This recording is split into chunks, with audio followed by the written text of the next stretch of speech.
Welcome to the Undisputed podcast. I'm your host, Jenny Taft. This podcast is the full show from today's episode of Undisputed from start to finish. They've got a busy slate, so skip Shannon. Let's get to it. Welcome to Undisputed, live from Los Angeles. I'm Alex Curry here with Skip Bayless and Shannon Sharpe. Good morning, guys. How we doing this Friday? Good morning, Alex. I'm doing well. You don't see what I got on. Skip got that old. I don't even care. You don't care about this? Nobody cares. Nobody notices. This is President-elect Biden blue right here. Is it? Okay. Yeah, that's what they call it now. Congratulations. Yeah. And yet, I am here to say, I'm proposing a bet to you. I will bet you 1,000 cases of Diet Mountain Dew that my Dallas Cowboys do not lose this Sunday. Yeah. I will bet you 1,000. Will you accept? I bet you, I tell you what I do. Just for you, I give you one case, say you lose the bye. Lose to the bye? Yeah. My team is capable this year of losing to the bye. Yeah, exactly. Especially if bad plays. And y'all will come out the bye and catch an L. Okay, here we go. Can I get a bet for next week already? No. No way. Well, let's get to it because we have a lot to get to today, starting with Tom Brady, who suffered the worst loss in his career with his 3-interception game against the Saints. Now, Brady and new teammate Antonio Brown have an opportunity for redemption against the Panthers. The good news for Buccaneers fans is that Brady is 7-1 in his career following a loss of 20 points or more. So, Shannon, will Brady bounce back from what might have been the worst game of his career? Well, Skip, I believe he'll be better because this team is really set up. I mean, sometimes you struggle, and then you catch the right team at the right time. And I believe the Carolina Panthers is the right team at the right time because what Brady struggles with, Skip, is pressure. And what the Carolina Panthers defense don't do very well is pressure the quarterback. They have 10 total sacks. 4 by one guy, Burns, who was the first-round pick, if I'm not mistaken, out of Florida State. They only have 23 quarterback hits. So Brady should be able to stay upright, be able to survey the field without somebody sticking a helmet up under his chin. That's where he struggled. That's where he got into the problems last week, Skip. You look at the games in which he's lost. He's only lost 3, 6-3, which is a very good record at the a little over the halfway point.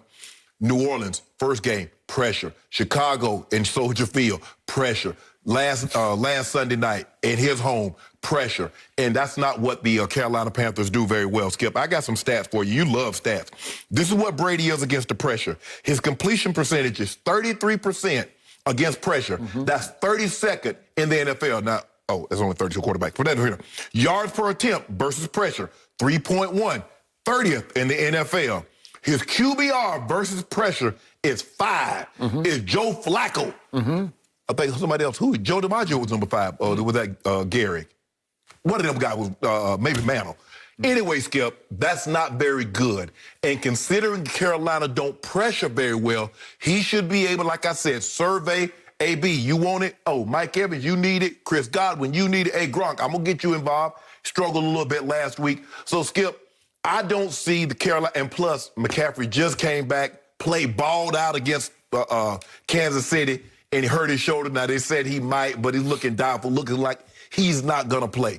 They're different offense when he's on the field because he can run it, he can catch it. So they find a myriad of ways to get him the football. And with them being shorthanded like that, without McCaffrey, I believe Tom Brady, even though Mac does not play defense, I believe this defense is set up for Tom Brady to have a big day. So I don't see him struggling like he did last week. So, you are picking the visiting team. Yes, I am. The Buccaneers. Yes. Do you have a score? I'm going to say 27-17. 17. Oh, so you have a cover. Yeah. Because it's a 6-point game. I'm going to say 27. Bucks by 6. Yeah. Really? And they won't make the mistake they made last week and just run the ball 5 times. So I have several issues with everything you just said. Point number 1, you, as usual, neglected the most important stat that just it overcomes all the stats you just spat out on the table. What? Who was, going into Sunday night, the most or best protected quarterback in all the NFL? Who had the least pressure on him of any quarterback in the whole league coming into Sunday night? Guess who? Brady. Tom Brady. Yes. So just junk all those stats because they don't matter. Because against pressure, he had so little pressure on him. Yeah, you're right. He's the same at 43 that he was at 33, that he was at 23. Same in every way. His arm is just the same, and his one weakness is just the same. He is not mobile. So if at age 23, you got heat on him with 4 men, especially with 4, right, as the Saints did twice now, right, opener in that Sunday night game, right, 38-3, you're going to be able to beat him. He's going to be incredibly vulnerable because he's going to spit out all those stats back at you. He's not going to be very good. But it's hard if you protect him even semi-well, it's hard to get that kind of heat on him because the Saints on Sunday night pressured him 56% of the snaps. Right. Well, guess what, ladies and gentlemen? You got a chance to win. But not only did they win, they just demolished. Yes, but Skip, my point is a lot of quarterbacks struggle with pressure, but not to this degree, not with this severity. And if you look at the 3 games they've lost, all have been because of pressure. New Orleans, Chicago, New Orleans again. You're absolutely right. If they leave him upright, well, you're going to have a problem on your hands. And because Carolina don't pressure, Skip, they got 10 sacks. Okay, and what have I also told you? Not only has he been the best protected quarterback, but they have been throwing the longest passes of any team in the league. It's no risk it, no biscuit offense. Tom Brady is running Bruce Arians' offense to a T, just like Jameis did a year ago when he led the whole league by far in turnovers. As I told you yesterday, in pure air distance, how far does the ball travel from your hand to the receiver, whether he catches it or not? Right. Tom Brady leads the league by far in air distance. So if you put those two together, he's been protected, but again, he's not dinking and dunking like he did at New England, right? Where he led the league in yards passing to the running backs, right? Yes. Okay. Well, now he's second to last in passes to running back yards. Well, they're going to have, well, Skip, if you remember now, Skip, the way they drafted running backs is that they drafted running backs that were receivers. He went to a team that's not how they drafted running backs. So it's going to probably take him another year to get running backs that used to catching the ball out of the backfield. And the problem that they have Sunday, Skip, if you don't run the football, where's your play action? So now all of a sudden that intermediate stuff, the overroutes that Scotty Miller and Gronk used to catch is not there. Okay. So what amuses me about you is you just absolutely annihilate Tom Brady when he loses. And on Monday, I have never seen you gloat any harder than you gloated. Yes, you were. You were just rubbing it in all day long. That's fine because he was horrible, arguably the worst game of his career. But how can he bounce back with a new team and a new system and a coach who publicly ridicules him after losses? He didn't ridicule him. He ridiculed him. He just said we need to play better. It was sarcastic. it was pointed. It's like, don't look at me. What happened to the GOAT? You know? Well, hold on. But that's the same argument you use. You tell him that he's going along for a great ride. He should be, but he's not. When they win, you say, oh, this is all Tom. When they lose, it's the defense. It's Bruce Arians. It's Byron Leftwich. Okay. Hold on. Yeah, you question whether Brady's even the GOAT. You have said for 4 straight years on this show that he should just call it a day and go home. Yeah. And yet you've got them bouncing back and winning by double digits at Carolina against a team that I have far more respect for than you happen to. Skip, if they could rush the passer, you'd have me. But, Skip, they don't. Well, I'm not going to bet against my man, but I am tempted to. But hold on. I'm tempted to take Carolina in 10. You just told me that your guy, Brady, is better than my homeboy. Now, we just saw what Mahomes... He's having a better year, says Pro Football Focus. I'm just going on what they say. Yeah. They rate him higher for his whole body of work for the year than Patrick Mahomes. And by the way, speaking of Teddy Bridgewater, who's going to face Tom Brady yet again this Sunday at Carolina. Played well. Has he played well? He outplayed Patrick Mahomes at Mahomes. He did. Well, timeout. Timeout. He had a QBR. You love QBR. You've been throwing it at me all week. He had a QBR, did Teddy Bridgewater, of 89 to Patrick Mahomes, 83 at Kansas City. And Kansas City was in trouble in that game late in the third quarter into the fourth. In trouble, and they pulled it out 33-31 because Teddy Bridgewater was dealing. Yep. You don't think he's capable? Yes, absolutely he's capable. Okay. Let me ask you something, Skip. Throw stats aside. What did your eyes tell you? Through the first 9 games of the season, who's played better? Forget stats. Forget the 9 Super Bowl appearances. Forget the 3 Super Bowl, the 4 MVPs. Tom Brady. I watch every snap of every game. Hold on. You're saying Tom Brady has played He's had a better year than Patrick Mahomes, who's been, as Pro Football Focus points out, wildly inconsistent. Up and then way down, like shockingly down. He's had 4 bad games by his standards. You're pushing him for MVP, and I'm saying, well, time out. What about that game and that game and that game? He lost to Derek Carr at home. Skip, he scored 32 and 2 for 340. Okay, but he lost. Okay, your guy scored 3 points against New Orleans. Okay. Your guy lost to Chicago. Okay. Chicago has lost like my guy the last 5 games. destroyed Aaron Rodgers. My guy just completely outplayed Derek Carr at Las Vegas with a masterpiece of a game. So you look at the games in which he's played extremely well. I'm looking at the complete body of work, his complete body of work. All right, now back to objectivity here. Objectivity. I am ride or die with Brady, so I'm going to stick with him to just survive barely at Carolina. I'm going to call it 27-24, Brady and the Bucs. Okay. But I am here to say, with open heart, I'm just going to bare my soul, I will not at all be shocked if they lose this game. I think they are up against it, against a division rival, and I am not sure that they can climb out of the deep, dark hole that they just dug for themselves against the Saints. What game?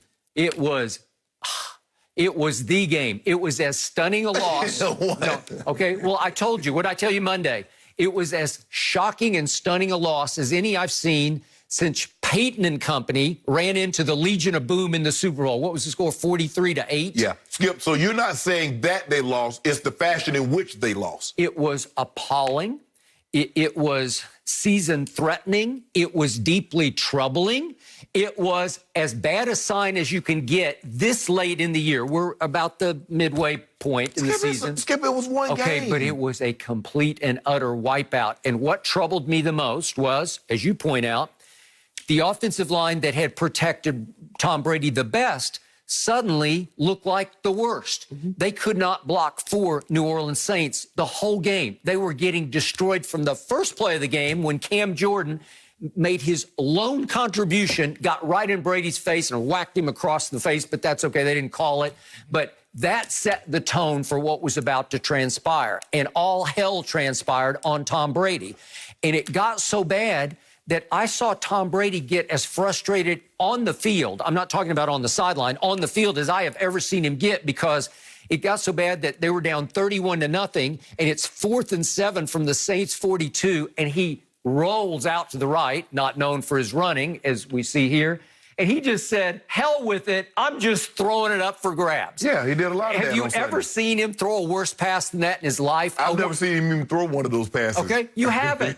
Okay, it came to that, and it's deep frustration at a whole new team, a whole new system, and a whole new group that can't really find yet the Patriot way that he's trying to instill and install in Tampa on the fly. Well, Skip, you know what would have helped that? Run the football. Okay, which is they better do this time. But here's my other number 2 problem that happened.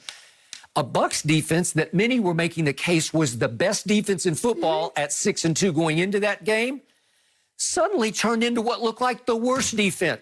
I'm not exaggerating. It looked like the worst defense. It looked worse than my Cowboys have looked earlier this year on defense. Am I right? Well, yes, Skip, but a lot of times, too, this is what happens. When it starts to go bad and you can't get it corrected early, it overflows. And what we saw is that they couldn't get it corrected, and it looks worse. I don't believe their defense is that bad. Yeah. I don't think their defense was as good as what it showed against Green Bay either. Okay, all right. So what did Tom Brady say in his media session this week? The line that jumped out at me, there are actually 2, but the first one that jumped out was, the great advantage in the National Football League is continuity. We just haven't played enough games together. Obviously, they have not. Right. It's possible that even the GOAT bit off more than he can chew, using a barnyard analogy, if you will. Right. And it's possible that the whole notion of trying to throw Antonio Brown into a 6-2 mix on the fly at midseason was insane. Like, it's a season-threatening move that Tom, deep in his heart, knows if we could just pull this off in the next couple of games and get it in sync and in rhythm and in context, that by the end of the year, we're going to be miles ahead. We're going to be virtually unstoppable on offense if I can get everybody to find a place, including me, in this new flow. Right. It's almost too much of a good thing, right? So he also pointed out that we have to improve our urgency. Well, to me, that is suggesting that the head coach, not that he's taking a direct shot at Bruce Arians, but Bruce Arians is loosey-goosey, laid back. Hey, we practiced great this week. We're going to go kick their butts, right? It doesn't work that way. Sometimes, as you well know, you can practice great and you're a little full of yourselves. You're 6-2. People are making the case you're the best team in pro football. We got this. This is revenge over the Saints. We'll just kind of show up and get our revenge. It doesn't work that way. The Saints flew under the radar all week, and they came in and destroyed them and might have destroyed part of their psyche. And they don't have any continuity because what would have happened in New England if this had happened? It's on to Cincinnati. Right. It's heads down, go back to work, go back to doing exactly what you've always done because it will work. No, and the thing is, Skip, is that Tom's going to have to do this also. Tom wouldn't even talk about what transpired the previous week. He'd have been on, we're on to Carolina. Coach Belichick definitely. After Sunday, you would have got no more mention about what transpired in New Orleans. It would have been all about Carolina. Totally agree. So Tom is going to have to do a better job of two, and also like, look, we're not worried about New Orleans. New Orleans is done. That's 2 games. We lost both of them. We're on to Carolina. But let me tell you, Skip, now the last 2 games, Ronald Jones has carried the ball 10 times. I got it. You guys have struggled in both of those games. You won the Giants, but Skip, you struggled. And you struggled again. Okay, they're trying to blend a more talented player, Leonard Fournette, into the mix and into the flow. He doesn't run as hard as Rojo runs because Rojo's got that I'm number 2 mentality. I'm going to show you. You're not going to take my job. But if you take his carries away, he can't help you. He can't be successful. He's a guy that needs carry just like Leonard Fournette. And maybe sometimes, Skip, you can have too much of a good thing. Leonard Fournette's out there. Oh, man, Leonard Fournette was like the 5th pick in the draft. Oh, he's available for little or nothing? Let's go grab him up. Got it. Same idea as AB, okay? Exactly. I got it. Sometimes you can have too much of a good thing. And sometimes you're taking 2 players with huge egos, AB and Fournette. Fournette's got a big ego and caused some problems in Jacksonville, right? They were burned out on him. And you try to fit both of them into your offense? Okay, so do I think he needs to change the Sunday night blueprint on this Sunday? I do not. He's not getting enough credit for what he tried to do. Think about that. Look at the numbers from Sunday night. He threw 6 balls to Mike Evans and 6 balls to Chris Godwin. That'll work. And 6 balls to Gronk. That'll work. And 6 balls to Fournette out of the backfield. Not bad. And he threw 5 to AB. I couldn't draw up a better blueprint. I couldn't give you a better formula for success than that kind of ball spreading, right? Unfortunately, they weren't catching enough of them because either they weren't open or he couldn't get the ball correctly to them because he didn't have time. Skip, to Tom's credit, yes, he tries to spread the ball around because that's what he does. Mike Evans is not used to having the ball spread around. He's used to getting his number targets. He's going to have to give into this. He's going to have to sacrifice if he wants to win that ring. The problem is they got so shell-shocked by this that I think their chances of winning this division just got destroyed on Sunday night. What does that mean? That they're looking uphill at being a road wildcard team, right? That's the best-case scenario that I see unless New Orleans just goes and falls all apart. Which I guess it could happen in this crazy 2020 that we're in, but I doubt it. So to me, they have to figure out how to run the ball first. So maybe it'll be a more conservative approach. But let's get to Teddy Bridgewater, shall we? What has he always played with? A huge chip on his shoulder. I didn't love him coming out of Louisville. I thought he was pretty good, but I wouldn't have taken him in the first round. And Minnesota said, no, we like him. And in his second year, they went 11-5, and he made the Pro Bowl. And remember, it was the Blair Witch Project missed kick, that cost them a very cold home playoff game against Seattle. Remember that? So Teddy has done really good things to the point that he took over for Drew Brees last year. And in the first game, they go up to Russell Wilson.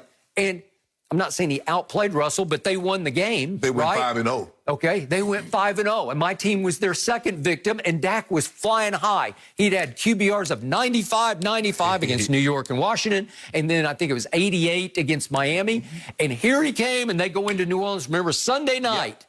and Teddy Bridgewater beat him 12-10. He's got a knack for pulling these kind of games off. As you say, he wins out the rest of that year, 5-0. And then here he comes this year, and every time he runs up against a really good quarterback, I just told you, he outplayed Mahomes. He played very well against Drew Brees. At Drew Brees, they barely lost the game. But he's played in big spots very well. He always sort of surprises me. Well, help me out here. What quarterback in this league could better understand what Drew Brees did to the Bucs defense? Who could better understand it than Teddy Bridgewater? He ran the system last year. It's the same offense. It's the same offense. So he will pick apart the film saying, aha, Drew saw this and did that, right? Well, he will have a great blueprint in his head for what will work against the Buccaneers defense. But the question is, Skip, can they protect him like Drew got protected? Because if they can't, he's in trouble. Shaq Barrett, they're going to make a conscious effort because they feel they didn't heat up Drew Brees enough. So I would be surprised if Todd Bowles don't come after Teddy Bridgewater. Okay. So, to me, the key word from Brady was urgency. Can you come out and play as a team for your life on Sunday? Because I think that's what it's going to take. I thought they came out flat from the opening snap on offense and defense. I did not think they looked ready to play. And you've seen these teams where you can't even explain it, but as a group, they're just not psychologically ready on hair trigger to play an opponent that was really ready to embarrass them at home. Skip, you really never know because, as you said earlier, I've been in situations where we had a great week of practice and we went and laid an egg. And then we had a week of practice where we were just milling around and it seemed like everything wasn't going well. And then we play well. And then you get to the game and you're like, okay, you think everything's going to go well. And then all of a sudden, for whatever reason, there's no right. Coaches wish they knew. Because there are a lot of times coaches in their head like, man, we sure don't have it today. And the team plays extremely well. But your team, the Bucs, Skip, stop worried about getting AB the ball. AB will fit in. Like LeBron told Kevin, don't worry about fitting out. Just don't worry about fitting in. Just fit out. Do you. Yeah, I got it. We're gonna find a way. We're gonna find a way. But Skip, I'm telling you, at some point in time, you can have too much of a good thing. And this will start to wear on those other guys that were there from the beginning to see Tom constantly try to get AB the ball. Because they like, hell, we can make plays too. So guess what? I look at these three receivers for Teddy Bridgewater, and Robbie Anderson has 60 catches. Remember, Mike Evans leads the Bucs with 34 catches. Hold on. Curtis Samuel has 38 catches. That's 4 more than the best receiver for the Tampa Bay Buccaneers. And DJ Moore, who I love coming out of the draft, he's got 35, which is 1 more than the best receiver. So they got 3 guys. They got 3 guys who have caught the ball more than the best guy has for Tampa Bay. Anderson's like top 3 in receiving yards. Hey, those 3 guys can get open. And I love they can all fly. Skipper, you know, they'll line Samuel up in the backfield and hand him the ball. They'll toss it to him. He's like a better version of Deebo Samuel. You know, Skip, they hand the ball to Deebo, they pitch it to him. They'll do the same thing. I'm watching him. They line the dude up in the eye. I'm like, and you got to be really tough as a wide receiver to let you dot the I, to want to dot the I. Okay, so that's how Teddy Bridgewater scored 31 at my homeboy. And nearly pulled it off. But I think Tampa's defense is much better than Kansas City. Well, I hope so. They look better on paper. You have to come out and play better. Well, they didn't play better Sunday night. They did not. I'm gonna say Sunday night is an aberration. I'm gonna say that Teddy Bridgewater doesn't go 5 for 5 as far as touchdowns and possessions to touchdown. So I think Todd Bowles, the defensive coordinator, I think he's gonna heat Teddy Bridgewater up. I hope so. I hope for once you are right with 27-17. I stand by barely surviving 27-24, and I will take any kind of W because the next game is a Monday night game for the Buccaneers against the Rams, and the next game after that is my homeboy visits Tampa Bay. I tell you what, you better get your protection shored up because Aaron Donald. I got it. You're right. No mercy.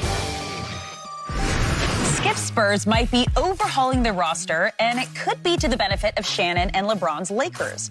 Reports are saying that the Lakers have interest in acquiring 4-time All-Star DeMar DeRozan in exchange for Kyle Kuzma and Danny Green. So, Shannon, do you like this move? Skip, I like it, but I'm not going to say I love it.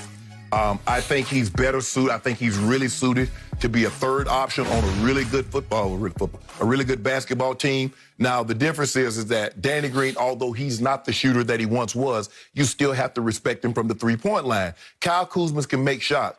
The three-point line to DeMar DeRozan is COVID. He avoids it at all costs. He only shot 35 of them last year, Skip. He's basically a mid-range shooter, basically 20 and in. That's what he is. But he can get his own shot. And I think he averaged a career high 5.5, 6 assists this year, which shows that he can, he can get other people involved in the offense. So I like it in that aspect. But you're giving up 2 guys for the price of 1. He really doesn't shoot threes. I like it, Skip. Again, I like it. I don't love it. Because the thing is, I know what I'm going to get from DeRozan. I'm going to get 15 to 20 a night. Kuzma might get 25 one night, Skip. I might get 5 the next. Yep. I might get 7 made threes from Danny Green one night, and then the next 4 games, he won't make 7 total. So it's the inconsistency from those 2 guys that leaves me uncertain because, Skip, everybody's loading up. We don't all, I think the free agency starts, the 20th? But, Skip, teams are going to load up. And I don't believe, I'm a firm believer in this, Skip. I don't believe any teams that win the championship can stay status quo and repeat. And you look at the Lakers, Skip, you look at the Celtics, those great teams, they added pieces. They added something. They won 1 year with Tiny Archibald, then they go the next year and get Dennis Johnson. And then they add Big Bill Walton as a 6th man. And you look at the Lakers, they go from get McAdoo, they add Michael Thompson, Skip, Yep. they add pieces. Mm-hmm. So to think that you can win a championship, even in football, Skip, you add something. And so for me, even Kansas City is like, well, hey, yeah, we ran the ball okay, but let's go draft Clyde Edwards-Helaire. Hey, yeah, maybe we need to add Le'Veon Bell. Skip, you keep trying to add. So I just hopefully the Lakers are not saying, you know what, we good enough to come run it back. Nah, we're going to try and run it back. But I think we need to add something. I like it. I don't love it. Okay, I will give you that I like this trade for your team, but only like it. I love this trade for my Spurs. I bet you do. I remain a Kyle Kuzma fan. I've told you from the start, he has high ceiling and hasn't even come close to bumping his head on that ceiling yet. And for reasons I still can't quite explain, he was the 3rd man out this year. He tried to be number 3, and they rejected him. LeBron and AD just rejected. It did not work. They did. It didn't ever fit together. Well, Skip, they didn't respect him. They didn't trust him. They didn't show him, we believe in you. You know the problem, Skip? The problem that he has is that he saw what B.I. did in New Orleans. He sees what Jason Tatum is doing. And so, Skip, do you believe Jason Tatum could be that if he was playing alongside LeBron and AD? No. Do you believe B.I. could be that if he's playing? No. So Kuzma needs to understand you're in a better situation to win. Now, your numbers in all-star games and all-NBA is not going to be reflective of what you're doing. Yeah. But you have to, what do you want? Look, Kyle Kuzma has no, I'll sacrifice him. Exactly. He has no, I'll be complimentary. He's not complimentary. You need to be complimentary to him, right, with an I in the middle of it, but not that complimentary as in, I'm going to help make you guys better. Complimentary guys don't get max contracts. They do not. That's what he wants, Skip. This young man, still very young man at 25, has supreme self-confidence. I love to watch him operate when he feels like he's got the green light. Yeah. Because he can go crazy hot. He has a 41-point game as a Laker. That's pre-AD, obviously. Right. And he has 12 30-plus point games. So you see what the ceiling How many of them are all them pre-AD? Well, okay, that's the problem. So you could argue it could be the trade that benefits both teams. Right. But if you let me have Kyle Kuzma and you throw him into the rising ranks of DeJounte Murray, Derek White, and Lonnie Walker the fourth, and Keldon Johnson. Listen, those are all 4 young potential star players. They're all on the rise. Pop ain't gonna just turn him over, just give him the green light like that, Skip. That ain't how Pop operate. He can operate that way. He can. When he sees what you are If he believes in what you are, he will encourage that to happen. I don't know, if you bring Danny Green back as sort of a mentor, overseer, a guy who can still play some pretty high level D, and you're right, he's hot, and I told you he was hot and cold threes, but still as a stabilizing force. And I don't know if they're going to keep LaMarcus Aldridge or not, but Rudy Gay is still there, and we've got our own Luka. He's not that Luka, but we got a kid named Samancic that they took in the 19th overall pick from Croatia. We might get Olani Walker. Yeah. You know who he signed with. I know, he's a clutch now. Hey, Olani Walker. No, for us. You can sign him to clutch, but you can't get him out of San Antonio. Why not? Because he's got superstar potential. Y'all want Kuzma, right? Yep. Okay, then. Okay. So now back. I've always tried to see him as a star, and I never can. He just doesn't get there. I'm sorry. He's just a nice player. He's out of Compton High School, so he would love to come back here. Of course. Obviously played at USC. Love Kobe.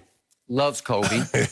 and he's been a solid as two teams, Toronto and San Antonio, tried to make him the guy, right? And he will give you sort of 22, 6, and 6 like clockwork. Yes. And like clockwork, he lost to LeBron 3 straight years. Ain't no shame in losing to GOAT. Okay, well, I got you. But 2016, they actually took Cleveland to 6, and then 2017, they got swept. And you called them the baby dinosaurs. And then 2018, they really got swept. And in those series, he was a -71, a -67, and a -74 because he's not that guy. Right. And I can't tell you how frustrating he was for me this past year, especially when my Spurs finally, for the first time, what was it, 22 years or whatever it was, missed the playoffs. With him as the centerpiece, with him as the star, you've got to carry the show. And he's just, he'll have a game here and there, and he'll make a big shot down the stretch occasionally. And I do think that he would be able to swallow some pride and be your third wheel. Yeah. I think he would be happy to do that for the chance to win a ring. So it wouldn't make you worse to have him. I'm not sure it would make you better. Right. But still, Kuzma has high potential. Yeah, but I would probably hold on to Kuzma and see if I can get something better out there. Oh, well, then the trade's off the table. Well, then I don't even know why we're wasting our breath. Hold on, talk about Skip. I mean, look, DeRozan, Skip, takes a three-point shot once every 2 games. He's horrible. Yes, he's a 28%. I mean, his first year in San Antonio, he shot 16% from 3, and last year he shot 26%. Well, that's it. He doesn't really try very many. Right, that explains why he has no range whatsoever. But his mid-range game, 10-foot. I'm talking about like a 10-foot jumper is pretty good. Yes. Okay, so he can do that. So maybe he understands. Maybe he's suited to be the third option, and that wouldn't bother him. He's made a ton of money. So now what is it about? You want to continue to make money? I mean, you stay in San Antonio and make your money, or you can come somewhere, potentially not have the numbers that you had in Toronto. Skip, he was a many-time All-Star in Toronto. Yeah. What, 3, 4 times? 4. Like 4 All-Star teams. Yeah, that's pretty good. You can live with that. No. So that's the question, Skip, I think the guys are going to have to deal with, especially I think he's 10 years into the league, is that what's important to me? This will be his 12th season. Okay, that's a lot of basketball. What's important to me? Obviously. What's important? Some guys say winning a championship is important because they think that's what everybody wants to hear. Oh, he's an unselfish guy. All he wants to do is win. But deep down, Skip, they still want them big checks. Okay, but he ain't going to be scoring any 22 a game. No. That's going to be reduced to 14. No. He still might get his 20. We try to get Kuz his 20, but Kuz just come in jacking up shots. You think Pop gonna let him just jack up shot and not play any defense? Wait, are they gonna let the Lakers play with 2 basketballs next year? LeBron James. Maybe. LeBron could probably get that pulled off. Now, my guy knows how to run an offense. AD because you got to realize the first month of the season, we chilling. I just want you to know that, just so you know. Are not chilling. We chilling. Your stat pad. We don't do that. Everybody else will be chilling. LeBron will be like, I got to put my nose to the grindstone here. Your guy tried to stat pad Sunday night. He did. 31-0. Get out. Get out of the game. It's 31-0. Are you kidding? It's 31-0. You need to take a seat. He doesn't need to stat pad. He's the GOAT. He's won 6 out of 9 championships, and your guy has won 4 out of 10. And we're about to be 5 out of 11. Okay. 5 out of 10. How long? We 4 out of 6? Somebody sounds like somebody is really afraid to give up Kyle Kuzma because you know Kyle Kuzma will come back to haunt you. Am I right? Really? You really? Really? Let him Skip. stay in the West, and you're going to have some problems. Hell, as a matter of fact, we're traded to the Clippers. That's how we so unsure. We are Bill Belichick. You remember how Bill Belichick traded Drew Bledsoe to Buffalo? That's what we will do. Well, just a second ago, you said, no, I'm not giving up Kyle Kuzma. I said, there might be something better. We might can get old Bradley Beal. Oh. What if we get Bradley Beal? I don't think the Wizards are going to do Why that. not? Kuzma for Bradley Beal? Yeah. No. And Danny Green and a first-round draft pick. And please, somebody explain to me how you could fit that salary under your cap with 2 other maxes. But it seems to happen. Golden State pulled it off. Yeah, exactly, I don't know how. Exactly. And plus, you got AD opted out. So AD might take a little less, get that Bradley Beal. He will take nothing So less. why you see... Clutch clients take nothing less. Don't you worry about clutch clients. Yeah. We got this. Clutch. We clutch. We pull it. We're making big deals. Pulling things off. Unclutch. No, hold on, I can't tell. Do we got the championship? Who opening night? Who playing opening night? I want to know who's going to be playing opening night and who's going to be looking to the wrap and as a banner come down number 17. Is that going to be my team or your team? It's going to have a big asterisk It on ain't the gonna have a bottom, big nothing. and it's going to say COVID Championship. It ain't gonna have big nothing. Okay. As a matter of fact, Congratulations. we're not going to even let y'all play on opening night. Yep. Y'all don't deserve to play on opening night. Y'all do not deserve the right I to get hope fresh we eyes. get to blow up your ring ceremony Fresh with a eyes. big 20-point win. Fresh eyes shouldn't be laid upon you after what y'all did. You ought to be ashamed of yourself. We're getting playoff Rondo. Well, whoever the Lakers end up with, they'll be just fine because of the LeBron James factor. Exactly. But we are moving on to last night's game because even before Phillip Rivers threw for over 300 yards and a touchdown in last night's 34-17 win over the Colts, Michael Irvin had high praise for the 8-time Pro Bowl quarterback. Now, during a pre-recorded interview, Irvin told Rivers, quote, "I'll see you 5 years after you retire with your gold jacket on." So, Shannon, do you agree that Rivers is a first ballot Hall of Famer? Skip, you know how I feel about answering these questions. I do. Because I'm in the Hall of Fame, and anything that I say, Hall of Famer said this shouldn't happen, or Hall of Famer said this should happen. But I've always tried to answer these questions, and I always try to be as honest as I possibly can, is that quarterbacks are critiqued and judged differently when it comes to the Hall of Fame. Now, what are we basing this on? This is a longevity award for Phillip Rivers because he's never won a Super Bowl. He's never been to the Super Bowl. He's only been to one conference title, conference championship game. He's never been a first-team All-Pro, and he's won 5 playoff games in his career. Now, people are like, well, he hadn't had anybody. He had a first-ballot Hall of Famer in LaDainian Tomlinson, who is arguably one of the greatest all-around backs in all of football, in the history of football. He had him basically for LT's whole career. He had another first-ballot Hall of Famer in tight end Antonio Gates. So to say he hasn't had anything offensively would not be true. If Kurt Warner couldn't get in on the first ballot with a Super Bowl MVP, Skip, and remind people now, he had, as a matter, if I'm not mistaken, before Brady broke them all, he had the 3 greatest passing days in Super Bowl history. He's a 2-time league MVP. He's a Super Bowl MVP. He went to 3. He's a 2-time first-team All-Pro. He went to 4 Pro Bowls, passing touchdown leader twice, 3-time completion percentage leader, and he won the passer rating twice. And he didn't get in on the first ballot. Phillip Rivers getting in on the first ballot. He played 17 years, has 8 Pro Bowls, led the league in interceptions twice. Like I said, they judge it. They go put who they want to put in. But if Kurt Warner couldn't get in on the first ballot, I don't know how you put Phillip Rivers in on the first ballot. That was well said. I mostly concur. I will say this about Phillip Rivers. In my career, he is the single most perplexing quarterback I've ever tried to decipher. From week to week and year to year, I'm never sure what to make of him because just when I say, oh, no, right? Right. Oh, no. We saw last year. That happened. Last year happened, Skip.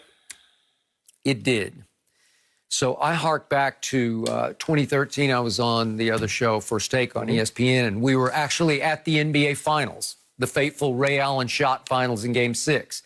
One day we had to do a promotion, and I forget what it was for, but we had to come up with the one athlete in all sports who most needed to win a ring, who didn't have one, obviously. And I chose, this is way back in 2013, Phillip Rivers. That was 7 years ago, probably more than 7 years ago. And he still doesn't have a ring, and he still hasn't been to a Super Bowl. And he hadn't come close since that time he lost to the Patriots in the championship game. Okay. Yet, this is just my gut feeling on this. There's something about Phillip Rivers that is transcendent, because you watch him play, and it was funny last night listening to Troy Aikman, who was very close to Norv Turner, who was the head coach, obviously, for a while in San Diego. And so Troy said that he spent a whole training camp studying Phillip Rivers. And as Troy said, you can't even explain how the ball comes out, because is it sidearm or I don't even know what it is. And so I kept watching closely last night. How's he doing that? But a lot of times it does come out, and even at age, she's almost 39, it comes out with some velocity and some accuracy. So his overall record as a starter is 129 and 104, which is pretty good. And he's been to 8 Pro Bowls, which is pretty great, actually. And so my gut feeling is that he belongs in the Hall of Fame just because he's Phillip Rivers, just because he's a guy who had a lot of great moments, but didn't have that moment. And yet, you know how I feel about ballots? To me, you're either in the Hall of Fame or you're not. I don't want to hear, does he go in the 4th ballot or the 8th ballot or whatever it is? I don't want to hear that Shannon Sharpe went on the whatever ballot it was.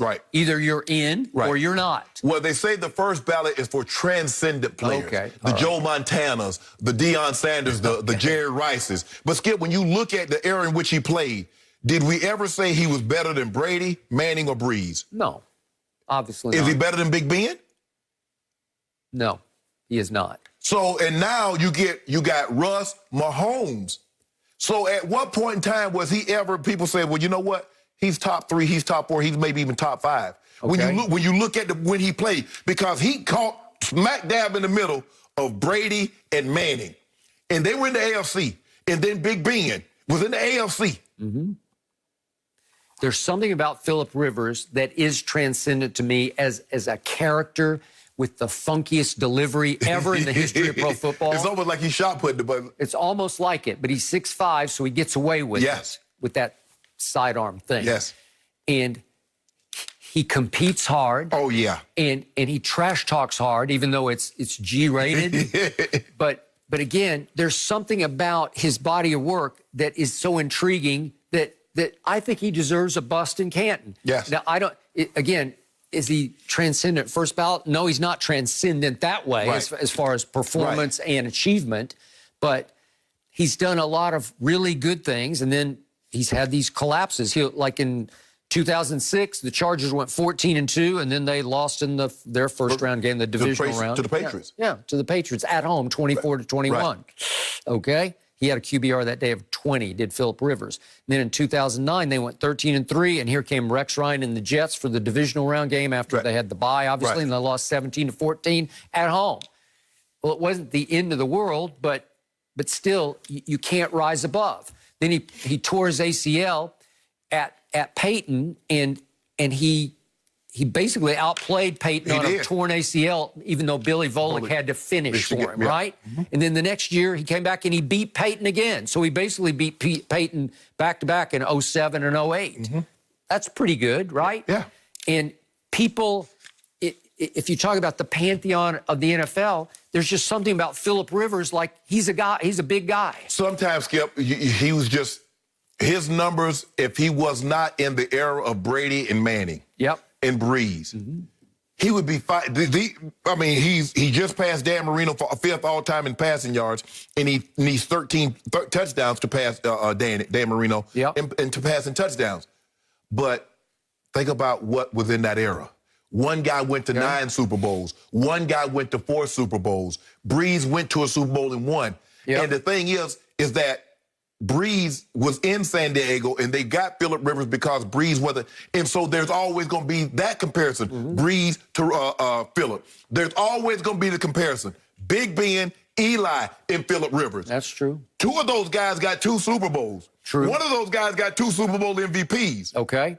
And then all of a sudden, out of nowhere, he'll throw a game at you like he did in 2018 on that Thursday night at Kansas City. Mahomes is on his way to winning MVP. Right. And Rivers goes in there and outguns him and drives them 60 yards at the buzzer, and they win the game on a two-point conversion Get a pass. touchdown and a two-point conversion. But, Skip, and that's what's so puzzling about Phillip Rivers. You watch how he played last night, and he was in ultimate control. And then 3 weeks ago, he threw 3 interceptions. I got it. But listen, last night at Tennessee against what I still think is a pretty good defense. No, they defense terrible. I think it's pretty good. defense terrible, Skip. He was pretty great last night. He was. He was. But, Skip, they couldn't get off the field. I mean, Phillip was going up and down the field against that team. And I thought they were going to be able to generate a pass rush, the Titans, because they signed Vick Beasley, who's no longer there. And I don't know what happened to Jadeveon Clowney's pass rushing skill, Skip, but he's not the same at getting to the quarterback. He blew up 1 4th down last night, but he did not get to the quarterback. But that's not what they got him for. Right. They got him to put pressure on the quarterback, and we're not seeing enough of that. But back to Phillip Rivers, Skip. I think he's had an unbelievable career. He has. And clearly Frank Reich says, I think we're good enough as a team to really cause some noise in the playoffs, but we just don't throw the ball well enough. And so they went out and got Phillip Rivers, who was available. And it seems like it was a great move for the Chargers because it seems they found their quarterback, and it seems like it was a great move for the Colts because they seem to have found the quarterback at least for the next 2 years. So they're sitting at 6-3, and they got the 4th seed right now. Right. I'm sure they're pretty happy with this. Yeah, so it's going to be, like you said, when it comes to the quarterback is the position that's judged differently, Skip, when it comes to the Hall of Fame. So you're probably right. He probably will get in on the first ballot. But I look at Kurt Warner's career, and I say if he couldn't get in on the first ballot, I don't know. With 2 league MVPs, he had the 3 greatest passing Super Bowls in history before Brady came and, wiped the ball away. No, you got me. You're right. So, but he's had a heck of a career. He has. And Big Ben is right there. Eli's right there. Mm-hmm. So right now, I don't know, Skip, who had the better draft, 83 or 2004? 83. You just like the guy, they got the name. They got Elway, Marino, and Kelly. Well, and the fact that Phillip Rivers is such a great guy, I just always find myself rooting for him. He's an unbelievable guy. I did an interview with him a couple of times. He's great. He's great. You see it in interviews. You hear it when he's mic'd up on the sidelines, which is always hilarious. True. So he should go in the Hall of Fame for being a dad. He got 9 kids. So he's in the Hall of Fame for parenting for sure. Fair enough. No mercy. with LeBron's infamous The Decision over 10 years ago now, Jim Gray said he did not see the backlash coming from Cavs fans. Gray also said, quote, "I think we could have done a lot better towards fans of Cleveland and have been more sensitive and have taken that into account." So, Shannon, do you agree with this? No, I believe the Cavs fans were going to be upset regardless, Skip, for the simple fact this is a transcendent player and he no longer wants to play for our team. The same vitriol that KD received in Oklahoma City, he didn't have no press conference. He just said, "I'm going to Golden State." AD got it, and I get why AD wanted to leave, and we see the vitriol that he got. Skip, when you lose these type players, the likelihood of you ever getting another one isn't very good. And so we want to hold on to him. And LeBron grew up in Akron. He grew up basically less than an hour away from Cleveland. So he's our own. We can't. You can't let him go. You can't get rid of him. It would have been the equivalent, Skip, if Tom Brady was born in Massachusetts, close to Boston, and all of a sudden he says, "You know what? I'm taking my talents to Central Florida. I'm going to Tampa." Skip, that raised holy hell. But at this juncture of his career, Skip, is 20 years. It was like, "Okay, Tom, we let you go." But LeBron was still in what people would consider the best player in the world, and he don't want to be one on my team anymore. Skip, he raised $2 million. He gave the players empowerment, because before this, players wasn't moving like this. Even Shaq, when Shaq left Orlando, we didn't have the social media. People was upset. That's what happens. LeBron changed jobs.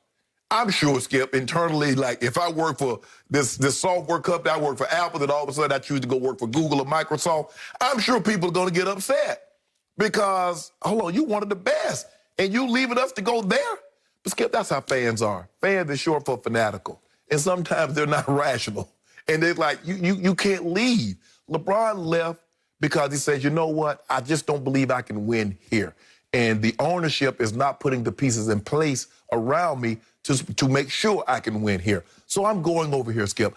I don't believe that anything would have been differently. The only thing, maybe it was televised. But if LeBron says, you know what, I don't want to do a press conference, do it like LeBron, do like Michael Jordan did, says, I'm back. Skip, all he did, he said the facts out. I'm back. Man, you owed it to us. You could have at least went to front of the cameras and say you were leaving. Skip, it was never going to be good. Skip, breakups are hard. What can somebody say if you break it up, this thing's going to make it easier? You could have told me to my face, okay, I don't want to be with you no more. Or you ain't have to tell me that. You could have sent me a text. Well, a text is so impersonal. Skippy, when you break up, Skippy, is there ever an easy way to break up? Is there ever an easy way for someone to tell you they don't want to be with you anymore? No, there isn't. So I don't believe there's anything that he could have done differently. Quick point of order. I think most Patriot fans knew that Belichick was pushing Brady out the back door.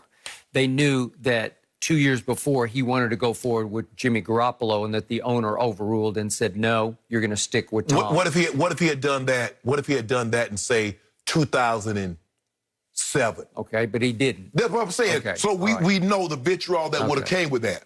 All right. You can check the ESPN tapes on this. You can see what I said the next day. I had absolutely no problem with LeBron James announcing his choice in a national TV special. Right. I thought it was pretty cool, actually. And it was fun, and it was edge of seat, and to the last second, I wasn't completely sure. I wasn't either. I'm like, damn, it seems like he might be going back. Okay, so I know Chris Broussard, our man here, was all over it for ESPN, and he thought it was going to be Miami, but he wasn't completely sure. Right. So neither was I, and it was high drama, and it was captivating, and it was memorable because we're still talking about it, these many years later. Right. And I also had absolutely no problem with the choice that he made to leave Cleveland and join forces with Dwayne Wade and Chris Bosh in Miami. LeBron was struggling in Cleveland. He didn't have quite enough help, but he needed a big brother figure in Dwayne, whom he trusted, to teach him how to win a championship. And Dwayne did that. It took a couple of years, but he did it. And LeBron needed to be in a new place with a new supporting cast and a Pat Riley and an Eric Spoelstra. It was great. It was a good choice by him. It was a great choice. And plus, Skip, by being with Pat, Skip, he got an opportunity to see how you build a team. This is how you do it, okay, at the highest level. Yes. Now, here's my problem. And I'm still to this day shocked that LeBron didn't see this and headed off at the pass. His first words as he announced his decision should have been to show deep compassion for the fans of Cleveland. His first words should have been, he should have gushed sympathy for Cleveland fans because he is from Akron. Right. And they did stand behind him.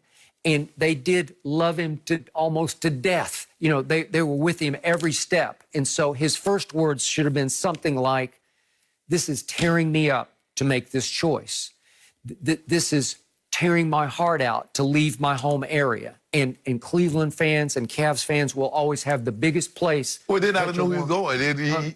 Okay, well, as you say, you know, okay, but you need to let them down easy to start with. Right. And I'm still very surprised that Maverick Carter or Rich Paul weren't in his ear beforehand to say, hey, let's think this through. How are you going to present it? You could tell, you could look at it, you could tell he was agonizing. He said he wasn't even I just thought he was nervous about it. He was like, he said, I wasn't really totally sure. I knew it was either I was going back to Cleveland, I was going to Miami, but I wasn't really sure until the very last moment. Okay, but his total focus was on what had become his hatred for his owner. So everything Cleveland to him was focused on Dan Gilbert. Right. Who, remember, just a couple of days later, right. Pinned he pinned a statement, but he also talked to the Associated Press, right. and he flat out accused LeBron James of quitting in that last series against Boston, in which they lost games 4, 5, and 6. Right. What? Quitting? And it had gotten to the point that it had gone completely over the edge between LeBron and Dan Gilbert. Remember, Dan Gilbert was furious that LeBron didn't actually call him to tell him beforehand, hey, gee, thanks, but no thanks. Just something. So LeBron was angry at Dan Gilbert, and it clouded his presentation to the country of this is what I'm doing. Right. Because he was sick and tired of Dan Gilbert. I don't think he was sick and tired of Cavs fans. How could he be? He loved the Cavs. But Skip, here's the thing. And fans are going to have to get over the way they think. Because I listen to fans and I'll hear what they say. As long as a team puts a super team together, they got no problem with that. The team can trade a player, a top player, and the fans have no problem with that. They don't burn things. They don't do anything. But let a player take control of his career and say, you know what? And that's what LeBron did, Skip. He gave players the power. I got that. I didn't think of it that way. Maybe I just can't think that way, but it was great. It was fine. Skip, you wanted a fan. Think about it. You got upset when Vick threw his jersey in the trash can. What you mean you can't rationalize that? Yes, you can. But as far as a player seizing control, that's fine. They always have. I mean, it's happened down through history. Kurt Flood in baseball said, I will sacrifice my career to take this over. But that was in baseball, Skip. Yep. The big gun in basketball, they didn't leave via free agency. They got traded. Kareem got traded. Oscar got traded. Wilt got traded. Guys didn't say, I'm a free agent. No, sir. I'm going where I want to go. I'm going to hold it. And then all of a sudden, we saw this flood of players saying now they have the... Okay, all right. That's great. But then the weirdest thing happened for me personally, again, back in the days on First Take, was Cavs fans had hated me for, quote-unquote, hating on LeBron for those years prior to the decision. Right. And all of a sudden, overnight, I'm seeing video. They made you a sympathetic figure. Well, they're burning his jersey. They're burning his jersey in the streets of Cleveland, in the bars. Yeah. They're setting his jersey on fire. Right. And the next day, they wanted to elect me mayor of Cleveland because they said, you were right all along. Yeah, I was right, but not about this. Right. And yet, it's because he gave them nothing back.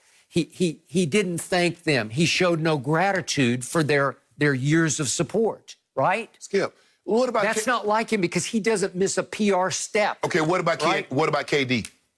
So why did they do what they did to KD? Okay. KD had just given $1 million for the hurricane relief that ravaged Oklahoma. Okay. He had just went out there personally. So what was that about KD? What did KD do wrong?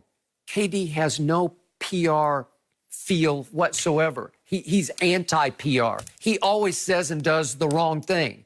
KD is the guy who got voted the MVP by a bunch of basketball writers who then the next year at the All-Star game before in the day before, the Friday. He dunked on y'all. He dunked on him. He said, y'all don't know, you know what about basketball. Well, wait a second. They just voted you the MVP. You're probably right. We should have gave the award to LeBron. Okay. But Skip, you know how fans are. But Kevin just doesn't have any sense. This guy is the greatest at saying the right thing and obviously doing the right thing. He was doing the right thing without first saying the right thing.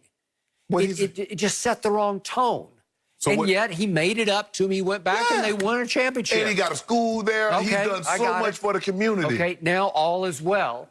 But on that night, it was not well because he mishandled his presentation. Skip, short of him saying, I'm staying home, they were going to be upset. Skip, hell, people that didn't even have a chance, Chicago, and the Knicks, fans, they upset because he didn't go there. He wasn't going to you guys. Why you upset? Okay, but if you watch it back now, and we watched it, didn't they show it back in the early pandemic or something? I know, I watched it recently.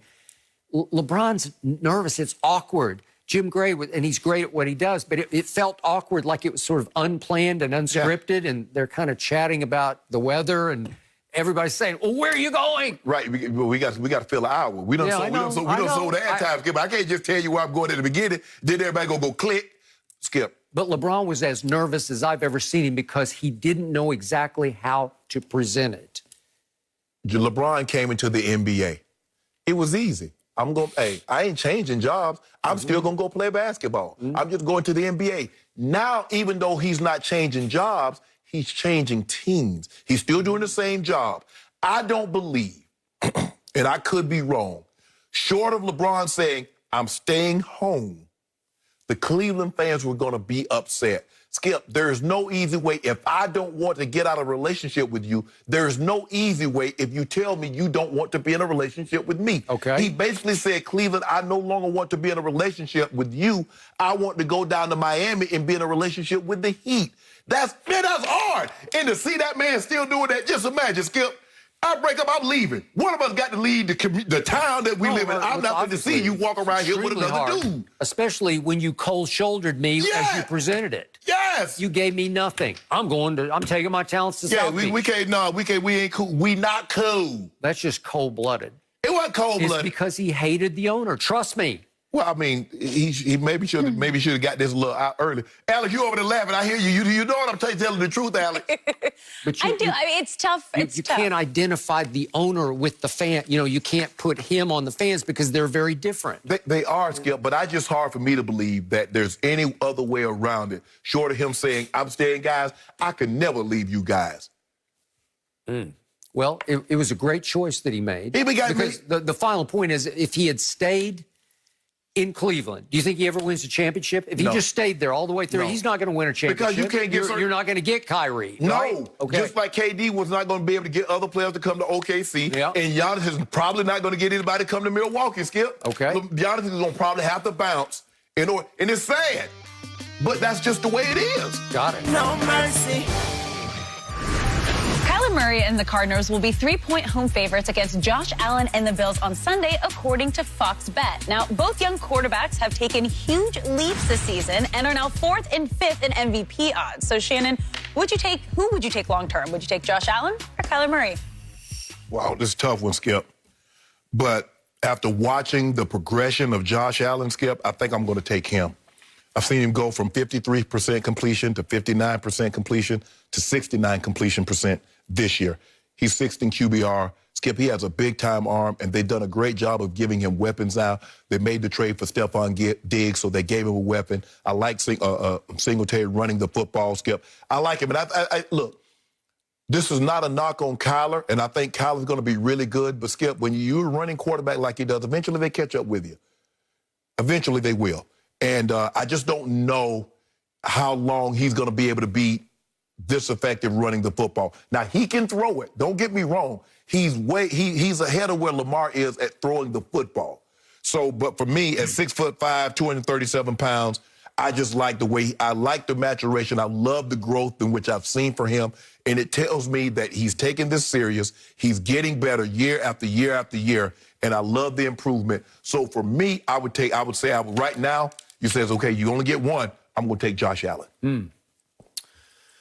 Josh Allen has grown on me since the first time I watched him play at Wyoming, and I did not love him before that draft. Right. He's been better than I thought. Yes. I told you again and again what I kept seeing in Kyler in the 1 year he was at the University of Oklahoma. I saw a powerful little man with a big arm and a stout body who's going to win championships in the National Football League, just the way he won 3 straight high school championships in the state of Texas, and just the way he carried an Oklahoma team with a horrible defense all the way to the playoffs. Right. Ran into Coach Saban's team and put the fear of Bear Bryant in Coach Saban. Because, he did. He had combined 410 yards. Yeah, we got 28-0 before the last guy got off the bus from Oklahoma. I would have go 28-0 before the last guy got off the bus. And he still scared you in the second half. He almost got you back in the game. And that was without his best receiver, Hollywood Brown, who tried to play and was just limping around on the Liz Frank. Wasn't CeeDee Lamb still there? Yeah. What old Rambo? Didn't y'all have a guy named Rambo? He threw a touchdown pass to Rambo in the back of the end Okay, zone. so you had weapons, okay. That people put on tape that coaches all around the country were saying, that's a throw. That's how you throw. It was a big-time throw, Skip. Yeah, it was big-time throw. You didn't make enough of those, though. Okay, what do I not like about Josh Allen in the longest term? It's what our man Terry Bradshaw said here on Fox the other night. He's just not accurate enough, not consistently accurate enough. And once you're that, as Troy Aikman always says here on Fox, that's the #1 defining trait in a quarterback. Absolutely. You're either accurate or you're not. It's hard to learn it. You can't teach it. you're pretty much born with the ability to throw consistently accurate passes, or you're not. But most times, Skip, guys with big-time arms. Yeah, well, he's got the biggest arm in pro football because I think it's a little bigger than Mahomes. I do. But normally, Skip, guys with big-time arms, they're going to struggle with accuracy because sometimes they're going to overthrow the ball. If you look at the guys that have the high completion percentage, none of them have the strongest of arms. You look at Montana, you look at Drew Brees, Kenny Anderson, Tom Brady. Yeah, so you're going to have to accept that. Okay. And especially he's outside in the elements. He is. Now back to Kyler Murray. There's something about this young man. When I watch him play, he plays with supreme confidence. Mm-hmm. It's not swagger. It's just athletic arrogance that he has. He has this dignity about him. If you just watch him walk on the field for warm-ups, you just know that he believes he's going to win this game. You walk out there like he's 6'8". That is correct. Well said. Bingo. Josh Allen never gives me that kind of body language. I think they've put him in great positions to win games, and he's won a bunch of games because he is athletic. He can run with it. He's got a big heart. But I don't know if in the very end, do I trust him to win championships? Could he get you to? Yeah, he could get you to a Super Bowl. Well, but the thing is, the problem is that he got another guy that's not much older than he is in the AFC. Brady kept a lot of guys from winning championships that probably could have. Yep. My homeboy is going to keep a lot of guys from winning championships or possibly getting to a Super Bowl that probably should have, like LeBron in the East. Okay. He kept a lot of people from getting to championships. I believe that Kyler can win a couple of Super Bowls for the Arizona Cardinals. Wow. Can he last as long as Josh is going to last in this league? No, he cannot, because running is certainly part of what he does. Yes. Escaping is part of what he does. But I told you from the start, he is so gifted at sliding because he was a high pick in baseball. Right. That he has that knack, that art of avoiding dangerous collisions. Yeah, he ain't taking no big shots. No, I have not seen him in the whole year I watched him at Oklahoma or now into his second year in pro football. I've yet to see him take a shot where I said, what are you doing? Right. I haven't either. Because Robert Griffin III, right away, I'm saying, Robert, what are you doing? But Skip, but you know when you're a mobile quarterback, you're a running quarterback, the injury risk is always there. It's higher for you than, say, a drop back passer. And even though, and he has mobile too. He runs. Very. I think they're like 1 and 2 in rush yards, right? Mm-hmm. So it's not like he's you think somebody that tall, Skip. Normally we see guys 6'5". They're not running like he can run. Okay, I got it. But Kyler does not run to run. No. He runs to throw. The turnover that ended up losing the game to Tua and company came early in that game at Arizona last Sunday. And what was he doing? He had escaped. Right. And he could have just tucked and run, right? And I bet he would have gotten 10 or 15 yards. Instead, he slowed up a little bit. He's carrying a loaf of bread over here because he's looking to wing it. Right. Because he might see a 40-yard completion to somebody who got loose on the backside. Yeah, he got some little strong hands because, Skip, if you watch him, he'll have the ball in his left hand, he'll be running, then he'll switch it to his right, and then he'll just pull up and throw it. Yep.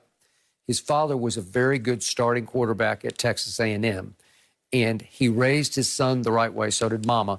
And he has high intangibles. And I trust him. I believe in him. I think he can lead your franchise. I think he'll be a credible and trustable face of the franchise. Yeah. So I just like the package. I like everything that he is, except he's not 6'5", what is he, 240? Yeah. Yeah. And Kyler's what, 5'9", 205, 210, 210 maybe. Put together. Yeah. Oh, yeah. And can take the licks. Yeah. But again, I'm going to knock on wood for him. I still say Kyler can stay healthy long enough to win a couple Super Bowls. Do I see him playing 20 years? This kid, the number 17 there, he might last 20 years in this league. I don't know. Well, Tom Brady lasted 20 years in that cold up in there. So, Foxborough, the cold. But Skip, now guys are better. They come in more prepared. They start going to these 7-on-7, these passing camps, Skip, when they're 10, 11 years old. So they're further ahead now at throwing the football than guys were, even the great guys were that came into the league 20, 30 years ago. And because guys, they got full-time nutritionists. They got 24-hour care. Yep. So they talk in boxing, he's pound for pound or UFC. Right. Pound for pound, you're the best. So you can take a little man and say, he's pound for pound, the best in the business. Right. Well, inch for inch, he's you know what? Inch for inch, he's got the biggest arm in the league for his size. Yes. Because it is a cannon. Yeah. I did not. If somebody would have told me 20 years ago, there's going to be a guy in the league, I was like, we're never going to see another Doug Flutie again. No, he was something. Yeah, he was. And just imagine, this guy got a bigger arm and got better legs than Doug Flutie. He does. And we know how hard it was to get Doug Flutie on the ground. Yep. Speaking of Buffalo. Yes. He took him to the playoffs. Yep. No mercy.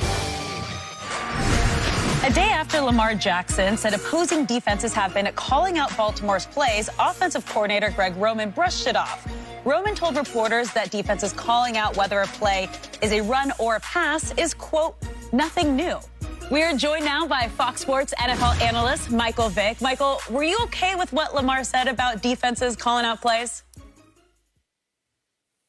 No, I wasn't okay with it. If it was discussed amongst him, his offensive coordinator and quarterback coach, then I would have been okay with it.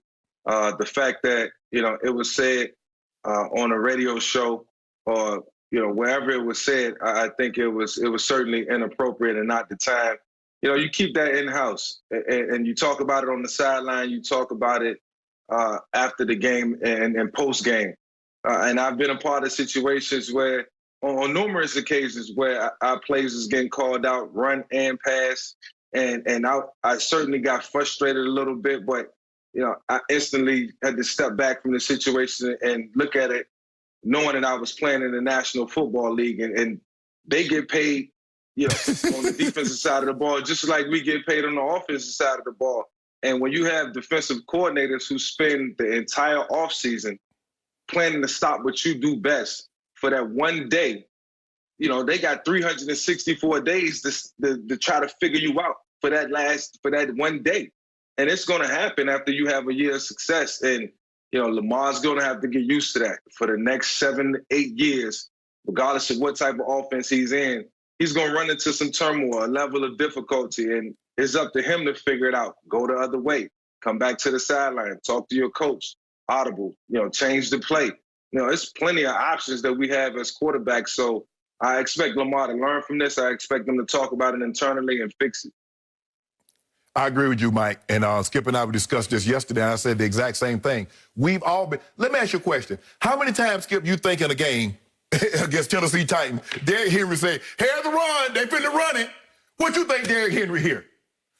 A lot of times, I just want people to know, because Lamar Jackson is trying to overcomplicate this, and he wants people to think that we go into every Sunday with 135 brand new plays. We run the exact same plays, just out of different formations. That's all we do. Everything else is basically a lot of window dressing. We running tiger far cross from solo right, and we run it from double wing right. It was the same play. Shannon Sharpe was just lining up in different formations. Skip, a lot of times, Mike, you know this. Players, defensive guys, as you mentioned, they study. Okay, he's sitting light, he about to pull, it's a run. He's sitting heavy, he dig it in, it's a run. Okay, they got a little flyer in here, it's a pass. Early in my career, Dan would tell me, because every time I come in the game, guess what we were doing? We were passing the ball. Every time I leave the game, they were running the ball. And Dan just pulled me aside. He said, Shannon, you're going to have to gain some weight, and you're going to have to learn how to block. I'm not saying you have to be Clarence K or Orson Mobley, but you're giving off tendencies when you're in and when you're out of the game. Well, here's the thing, Lamar. When you become more proficient, what do you think it's hard to game plan Patrick Mahomes for? Because he can throw it. If you become more proficient at throwing the football, then they can't just say, if we take Lamar Jackson's legs away from him, we can beat the Baltimore Ravens. Until you do that, Lamar, I'm telling you, teams are gearing up to stop your run. And until you find a way to fix that, because like Mike says, teams spend the entire offseason. Who had success? That's how you had success? They spend their entire offseason try to stop it. Trust me, I played with TD, and we ran the football, and they're calling that run. Okay, yeah, we're going to run it. Stop it. Okay, so let me say that I appreciate the words from Michael Vick, because Michael has helped mentor Lamar Jackson, and I hope that Lamar is somehow watching or hears what Michael says to him. I would hope that they would have a conversation off camera, because those are words of wisdom. It was a bad look. It was wrong place, wrong time. And what bothered me the most about a Lamar that I remain a big fan of was the timing of the remarks. The Ravens aren't 2-6, they're 6-2. And let me ask you, what did we just watch on Thursday Night Football? We watched the Indianapolis Colts go to Tennessee and basically just take them apart in the second half. Beat the brakes off them. Thank you. What did we just see 5 days ago happen at Indianapolis? We saw Lamar Jackson take over the second half against that same team and that same defense. He took it over and ran them out of their own building. They won the second half. The Ravens did 17-0. Right. Lamar in the second half went 10 for 10, throwing the football for 119, and he ran it 9 times for 43 more yards and a touchdown. Right. It was the best half he's played all year, and in part it was because Greg Roman said, I give up. You do it. He let Lamar run fast break. He just let him call a bunch of, you have to relinquish the play calling to your quarterback. Go fast. No huddle. Just see if we can run them out of their building, and they pulled that off. So then what would inspire Lamar then to go on the Rich Eisen show and say, they knew our plays? Well, it doesn't get you anywhere. Nothing. It does you no good because it comes off as a shot at Greg Roman. And it comes up, Skip, is that because you haven't, the offense hasn't had the explosive plays they had last year, it comes off of you making excuses of why you personally hasn't been successful, right, Mike. And people are not going to let you run for $150 and throw for 300 every single week. No doubt. Look, I can give you an example of the one time I made, an ill-advised comment. I think it was in 2002. We was 0-1, just coming off a loss against the Green Bay Packers, playing against the Chicago Bears at home. A game where I feel like I should be dominating the game. Ted Williams, Mike Brown, and those guys made the game extremely difficult. I think it was a lot of communication on their end, trash talk. They was putting themselves in good positions. I scrambled to the right, and I was on their sideline, and I don't want to name names. They was just like, take his knees out, take his knees out. And I come back to the sideline complaining. Post-game, I complain. It was the last thing that I wish I would have done. It's one of the comments that I regretted my entire career, and I vowed to never do that because it just seemed like I was crying and I was complaining. And that's not the position that you can take as a quarterback in the National Football League. You got to stand tall, you got to be the leader, and you got to take the bullets as they come. You got to take things as they come. So don't shy away from it. Deal with it, respect it, appreciate it. And this is why you get all the praise when things are going right. When it's going wrong, you can't make excuses. So, Michael, speaking of the Atlanta Vick, the Michael Vick experience with the Falcons, we've talked before about how after a while you were so spectacular that you start feeling like you have to live up to the hype. You got to put on a show, not just win the game. You got to entertain those people who are flocking to your games and watching you on TV. I think Lamar is falling into the same trap where he's on the cover of Madden. He's the reigning MVP. I got to live up.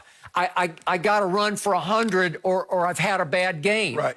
Well, you don't. You just need to win, and everything will work out. Can you relate to that? I agree. Well, I didn't have the luxury like Lamar to play 6 or 7 games my first year, my rookie season.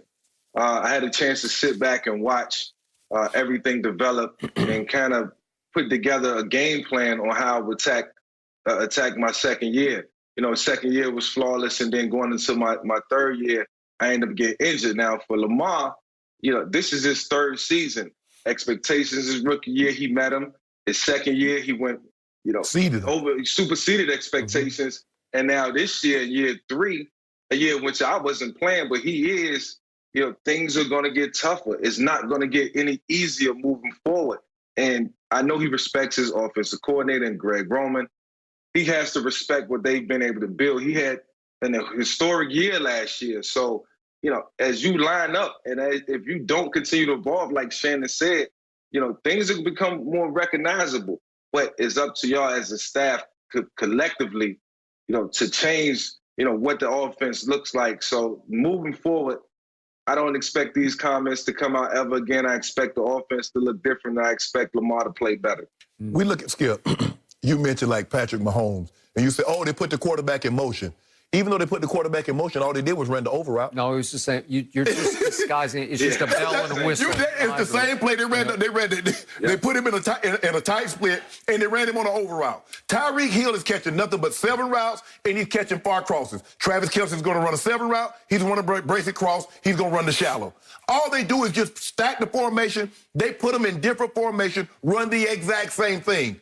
It's up to you to execute that situation. But there's a guy that's playing behind you, Lamar. You need to talk to him. Ask the guy behind you, if you don't evolve, what happens to your career? There's a guy that's your backup. You remember what happened to him, Mike, his first year? He was the talk of the nation, swept the nation, rookie of the year, beat Andrew Luck. And then all of a sudden, what he wanted to become, he didn't. Now he's a backup. Lamar, become more proficient at throwing the football. Don't worry about what they call out the play. They're going to be right sometimes. Why you think you run the plays when you run them on first down? Or the plays that you run that they call on second down or third down? Because you have a good idea that the front they're going to be in and the coverage they're going to play. Why? Because you study tape. You know, man, they knew it was like they knew. Of course. I watch tape. I know it down in distance. In this area of the field, you're going to play this coverage. I'm going to call a play accordingly.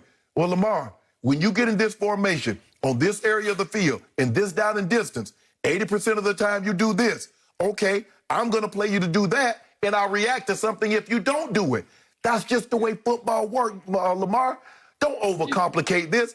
Don't make the fans seem like, oh, man, this offense doesn't run its course. No. You just need throw outside the numbers occasionally. Stop throwing inside the numbers. Stop running so much on first down, and you'll see what happens. Hey, fellas, I'm gonna take this jacket off in the off season on Mondays and Fridays, and I'm gonna link up with Lamar. Because just because you have one good season don't mean you got it. Just because you have one bad day or one bad game don't mean it's all over. Right. But I'm gonna come out this suit. Let me leave you with some work in. One quick story. Man, this off season, some real work. Quick story, Michael. When the Dallas Cowboys played their first Super Bowl in the 1990s, after the game, Norv Turner told me, he was the offensive coordinator, that the Buffalo Bills stole their signals from the start of the game. They knew every play, run, or pass. Right. Dallas scored 52 points because they were just better. They scored 52 or 59. They might have 59 to 17. It might have been. But it was a whole lot to a few. It was a whole lot, yeah. But when you got those big hauls, you had Nate Newton, Tua Day, all those big. It doesn't matter. Big Easy. Yeah. No mercy. Sunday, a huge Fox NFL doubleheader starts with Tom Brady and the Bucs taking on the Panthers. Then in America's Game of the Week, Russell Wilson and the Seahawks battle Jared Goff and the Rams. Or other regional action, check local listings for the games in your area. Now, Brady will try to bounce back in that one after he suffered the worst loss of his career in his 3-interception game against the Saints last week. Brady and Antonio Brown will have an opportunity for redemption with another week of practice together. In the loss to the Saints, AB was targeted 5 times and came up with 3 receptions for just 31 yards. Now, Michael Vick is still with us. Michael, how big of a role should Antonio Brown play in the Bucs offense this Sunday? Antonio has to play a major role. He has to be the featured guy. Antonio is just that type of player. And the one thing I think Tom Brady will, find out playing with Antonio over the course of the rest of the season is that when Antonio don't look like he's open, he's really open. That's the one thing I struggle with playing with him in Pittsburgh. And after going back and watching the film, there were times where he didn't look open, but he was open. And if you just give him an opportunity, he'll make those plays. And then Ben stepped into the game after I went out and made those plays because he was giving them opportunities. Just put the ball around him. He's going to make everybody else better if the offense ran through him. You look at Le'Veon Bell, how his numbers was up. Martavius Bryant and, the rest of the guys was heavily involved because the offense ran through Antonio and it allowed everybody else to get their opportunities. And that's what's going to make the offense go. But ultimately for the Tampa Bay Buccaneers, you got to protect Tom Brady in order to get the ball out to AB and Evans and all of the weapons that he have. But if the offense is ran through AB, in an innovative style, innovative fashion, find ways to get him the ball, then they'll open everything else up. But I think AB is the big the final piece and the key piece to the Tampa Bay Buccaneers offense.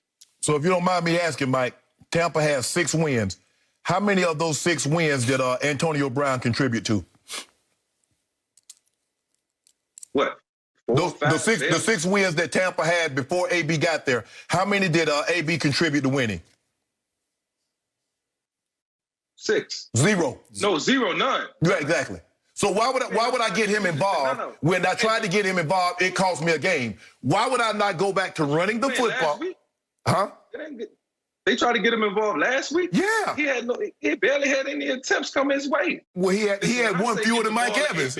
I'm talking about 5 to go to AB. You got it when you go into AB, you got to throw it at him. You got to throw it in his vicinity. The back shoulder catches is what he's best at. Getting open in tight creases and just delivering the ball to him is what he excels at. Why you force-feed? Let me ask you this. Barely won those games. Let me ask you this. Barely won those games. Let me ask you this. While you force-feeding AB, tell me what Mike Evans is going to be doing. He might be wide open. That's on Tom. Yeah, exactly. You go by force feeding AB, you know you're going to create a situation that you really don't want and what you've been trying to avoid for the longest time. I believe they need to get back to. If you look at Tom, when they've been really successful, they've been able to protect Tom because they can play action pass. And then they hit Hunter Renfrow. Then they hit little Scotty Miller on the over. They had Gronk running scot-free. They had guys open because they were able to run the football. You look at the last 2 games in which they've struggled, or you look at the games in which they lost in the game, the Giants, they struggled. It was their inability to run the football. Well, if you can't run the football and the defense says, hold on, you can't run. You're not even trying to run. Or I'm going to come get your quarterback. Oh, I know where you are. That says, and because Tom is not mobile, he's never been mobile, so it's hard for me to believe if he wasn't mobile at 18, all of a sudden he's going to be more mobile at 43. They need to run the football, get Roe Jones, play action pass, and that will allow you to protect Tom Brady better. But if you force feed this ball to AB, you're going to lose Chris Godwin and you're going to lose Mike Evans. You watch what I tell you. You buying that, Michael? Nah, see, I know what it's like to run the offense through a number 1. And I'm not saying you got to force it. That's why you have second and third options. But that guy is on the field for a reason. He's on the field to distract, draw attention, and disguise and help you get through your coverages, help you get through your reads. And I experienced that with DeSean Jackson. Like I said, when I was with Pittsburgh, I was with Antonio for 3 games. It was a lot of things that I wish I would have done different. Antonio was open way more than I thought. And if I had to go back and play those games again, I would have finished 4-0 with the Pittsburgh Steelers. But nevertheless, this is him in a different uniform, different opportunities, and with the GOAT. So what I'm saying is it's enough valuable pieces in place around Antonio. You got a great staff, left which you got the one of the greatest of all time in Bruce Arians. They got to make this work. They got to make this work, Shay. So, Michael, I'm surprised by what I'm hearing from you. I'm not saying I don't like it because I'm trying to warm up to it, but I think you're suggesting that the 5 balls that were thrown to Antonio the other night against New Orleans should become 10 balls, 12 balls this time at Carolina? At least 8 to 10. Yes, okay. At least 8 to 10. Antonio is getting older. I still think he got a lot left in the tank. You just got to get the ball out to him. You got to throw it his way. And then ultimately you'll see other guys coming alive. And plays should be designed for Mike Evans. There should be plays designed for Gronk. Everybody is going to have a chance to get involved. But like I said, when you feature your main guy, it opens up the run game. I mentioned Le'Veon Bell was very successful and effective in Pittsburgh because of AB's presence, as well as everybody else. So, Michael, Bryant and every other guy that was in that line, Hay-Bay, all the guys. I didn't hate the blueprint from past Sunday night, even though they lost 38-3. I didn't hate Brady's formula because he threw 6 targets to Mike Evans and 6 to Chris Godwin and 6 to Gronk and 6 to Fournette out of the backfield and 5 to the newcomer, AB. Well, I thought that was a formula for victory, but you got to protect the quarterback and you got to complete the balls that you throw to those guys, and not enough were complete because Gronk had 6 balls, dropped 3, and caught 1 for 3 yards. Well, that won't work, obviously. No. So I don't mind the formula, but again, I'm intrigued by what Michael Vick is saying, because he's just saying go ahead and force feed because it'll open up everything, but you're going to have to do it right out of the box. I would like to see more short passes to AB, more run after catch kind of passes. Right. Because he's trying to throw home runs to him right away. Well, he's trying to do what Bruce Arians, but see, here's the problem that Mike is not talking about. You're talking about force feed AB, but AB was the #1 receiver in Pittsburgh. We saw what happened when Juju caught more passes than AB. He lost his damn mind. So you actually think Mike Evans, who's the #1 receiver in Tampa, is going to be okay with another guy coming halfway through the season and get more targets and catch more balls? And what's Mike? Mike, you've never seen a #1 like that. Look, you can put either one of them at the #1. It don't matter. Look, I figured that AB should be the X. The X really opens it up for everybody else when it all boils down to it. The X position gets more one-on-ones, dictates more coverage, and they get all the catches. All the single receivers, play the X. The best receivers play the X. So I'm saying Antonio's presence is going to go a long way with this team. You got to have a guy like that on the field. I'm saying from a guy who played the quarterback position, a guy who played with some of the best, Ben Roethlisberger, myself included. I understand the game. I understand the offensive passing game, being around Andy Reid, having Deshaun Jackson. I know what it can do for the offense. I know how it opened up things for LaShawn McCoy. I know how we got the most out of the talent that we had. So, it's not up to me sitting right here to make those decisions on what needs to happen. I'm just giving a little blueprint for them to follow. If they do it, I promise you, the outcome will be different. Mike, in any situation, you take anything in the animal kingdom, if you got alphas and you try to insert another alpha, what's going to happen, Michael Vick? What's going to happen? Mike Evans is the guy in Tampa. Huh? Conflict. Okay, then. You want conflict? Because that's what you're going to get. Look, I'm telling you, Mike Evans is teetering. Now, the position coach can tell you everything he wants, but you've been around enough #1 receivers when they're used to getting the balls and they're used to getting their targets, because Jameis Winston went to every game, said, Mike, you're going to get your 10 balls. Chris Godwin, I'm going to give you 8. And if they roll coverage his way, you're going to get 10, and Mike Evans, you're going to get 8. And what happened? What happened, Jay? What happened is... A lot of losses, a lot of interceptions. You got to know how to channel this. You see what Tom Brady looked like when he tried to run Bruce Arians' offense to its full force? When he tried to just throw the ball down the field and not nickel and dime? What they asked Jameis to do, they never asked Brady to do until Sunday. And how did he look? How did he look, Mike Vick, throwing the ball down the field? I don't like talking about the GOAT. Look, man, the GOAT is the GOAT, man. He had one bad game. We throwing that one out the window. No. Ain't no one back. Okay. So what was that? What was that against the Saints opening night? What was that against Chicago? Protection. Hey, hold on. Hey, Shay. Mike Evans against the Saints. No, he struggled. He struggled a little bit. That's what I'm saying. He's always struggled against Marshawn Lattimore. That's why they put him on there. Yeah. But see, everybody's not going to be the Saints, because we talked about this the other day. Everybody doesn't have those 2 press corners and can go get you with 4 guys and not sacrifice the back end. What about when you run into them? See, I'm planning on running into them down the road. Well, you better run the ball. I'm not thinking about the guy. I'm not thinking about Carolina. Yes, I expect Antonio to be great. I expect Mike Evans to be great against Carolina and against Atlanta and all the struggling teams. I'm talking about the ultimate goal. When it's time to compete for this Super Bowl, when it's time to compete in the NFC Championship, I need all cards on deck. I need everything on deck. Well, the way we slowed down the rush, we ran the ball. Because I want you to dig in. I want you to take a little extra time getting off the ball. So you had Ro Jones, who was a top 5 rusher going before the last 2 weeks. And for whatever reason, he has 20 carries, and you struggled in both of those games. You won against the Giants, which you really should have lost, which foreshadowed of what was going to happen if you didn't run the ball again. You better get back to running the ball, Michael Vick, and play action and throw those little crossing routes, those little shallow stuff.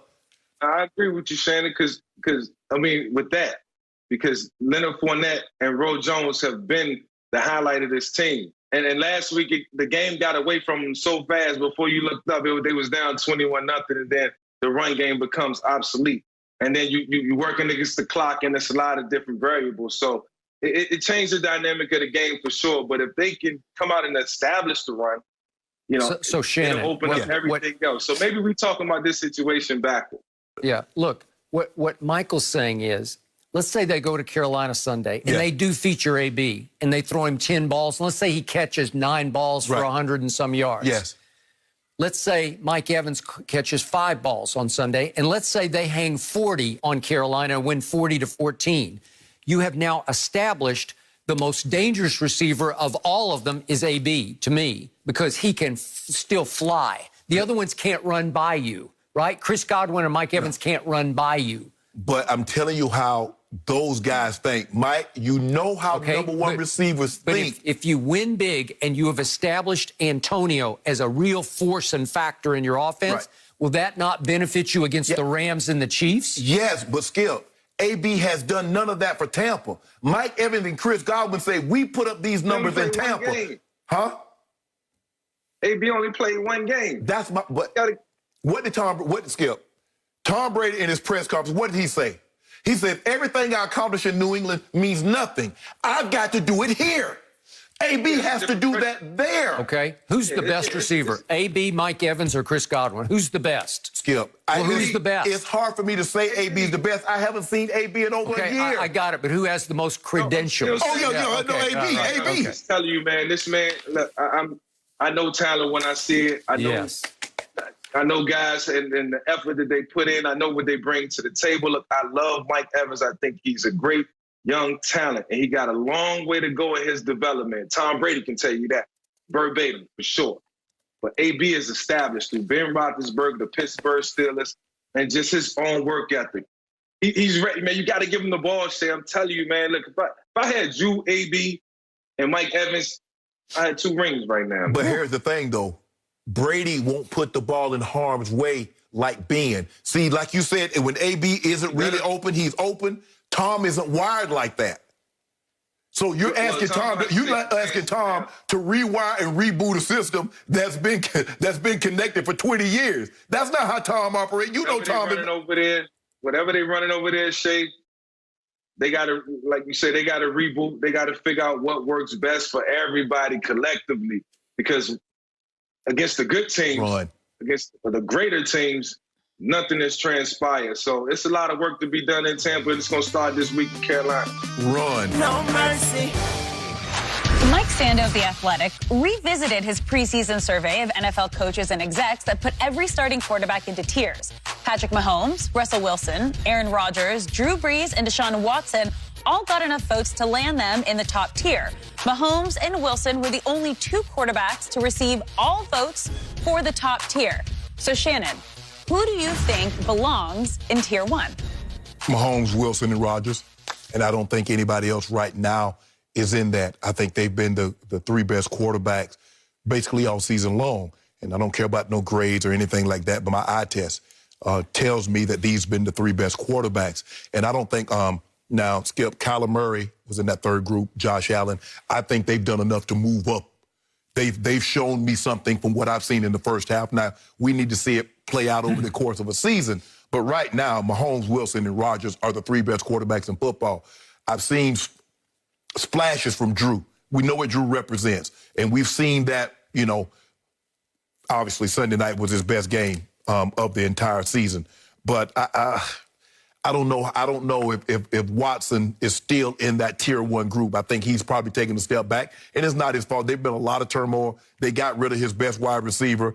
They have a lot of issues going on in the Texans, but he's stayed the course. But for me, the tier 1s are no-brainers, no doubt. Patrick Mahomes, Russell Wilson, and Aaron Rodgers. And you're not saying that Kyler is tier 1. You said he just moved to tier 2. Yes. Okay. He and Josh Allen. Okay.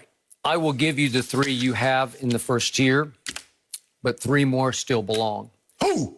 Drew Brees belongs in the first tier. I'm sorry. I think he's the midseason MVP. The harder I look at what he pulled off, wait a second. He didn't have Michael Thomas for 6 games. Mm-hmm. Michael Thomas was the offensive player of the year. Last year.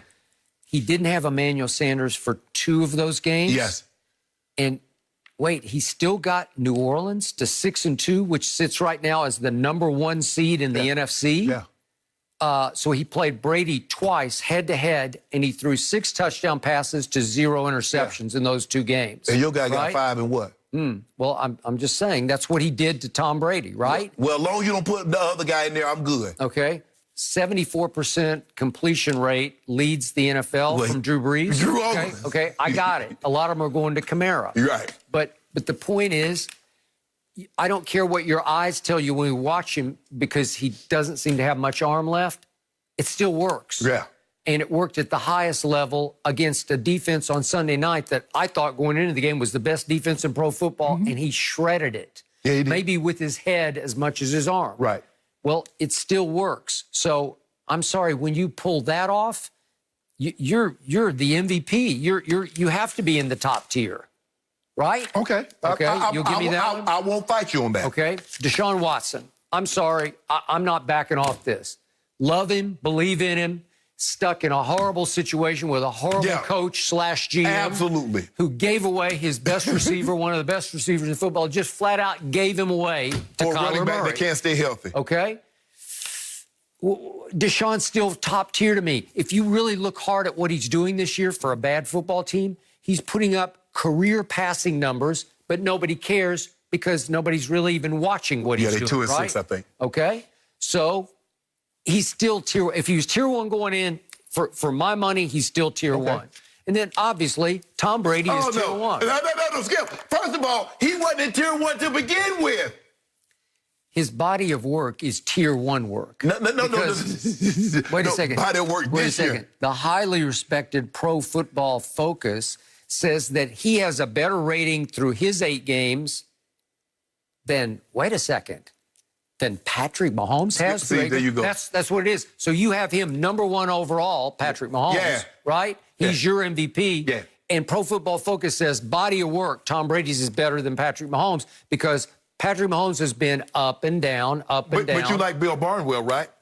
You know, you like him. You like some of his writing. Yeah. You know, well, he got Mahomes, Rodgers, and Russell Wilson as his 3 MVP. He ain't mentioned nothing about the guy that you say should be. Okay, well, that's one guy at ESPN. This is a group. This is where they have contributors such as Brad Chris Gronkowski. Collinsworth. Well, he's one of them. Yeah. But Chris Collinsworth contributes to it heavily.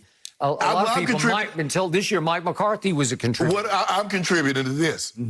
Okay. I'm contributing. Well, I'm just saying that their overall grade is better for Brady. Skip. He's had too many shaky games, says Patrick Mahomes. He almost lost to Teddy Bridgewater at home this past Sunday. Almost is not the same as a loss. Okay. A turnover-worthy play is not the same. You know what? How about this here? Which do you think Russell Wilson would rather have? A turnover-worthy play at the 1-yard line or that turnover? Because the turnover cost in the game, not the turnover-worthy play. So Tom Brady has fewer turnover-worthy plays, but he has 7 INTs. I'm trying to figure that out. Well, that was before he threw 3 against Even before he threw Saints. 3, he had 4, and Mahomes had 1. So after that game, he still has 1. Your guy got 7 now. Well, as Pro Football Focus pointed out, of those 25 touchdown passes, 6 came on screen passes. You giving him big credit for that? So Tom Brady threw no touchdowns on screen. I don't know. How many 1-yard touchdowns does Tom Brady have? He got 5 to Mike Evans. He got another 2 to Gronk. So he got 7 1-yard touchdowns. How many 40-yard touchdowns, 30-yard touchdowns did he have? Do you see how many Mahomes got? Every time I look up, Mahomes is scoring from the 2-yard line. Every time I look up, Tyreek Hill got another 40-yarder. Nicole Hardman got another 40-yarder. Every time I look up. Well, every time I look up, Pro Football Focus is saying Tom Brady is better than Patrick Mahomes. So wouldn't that deserve top tier? No, Skip. But nobody believes that with the eye test. Skip. Well, I think a whole bunch of people believe that. We're not talking about body of work. Clearly, Tom Brady is more accomplished. But this year, in 2020, Tom Brady has not played better than those other 3 guys. Well, he got a brand new team with a brand new set of teammates and coaching staff and offense. He got them to 6-2. Okay, Skip, I'm not arguing that, but I'm just saying Aaron Rodgers has played 2-3 games without Devontae. He played another 4 or 5 games without Lazard. I'll give you, he's having a great year, except when he run into Tampa Bay. Oh, okay. And that was So what happened? What about your guy when he run to New Orleans or Chicago? Nick Foles can't beat anybody else but Tom Brady. Let that sink in for just a second. Yep. Okay. In the end, Pro Football Focus didn't think Tom played that horribly in the worst game of his career. He did throw for 209. Skip, really on 43 attempts. He threw for a little over 200 yards on 43 attempts with no touchdowns, 3 interceptions. Skip, the man had that was his worst game of his life. Skip, the man had a what was the QBR 5? Well, the Pro Football Focus grade was much better than 5. Oh, I remember he had a 3.8. So I round that up to 4. Are you sure it was 4th down? Is it the 4th quarter or was it 4th down, Skip? I don't know.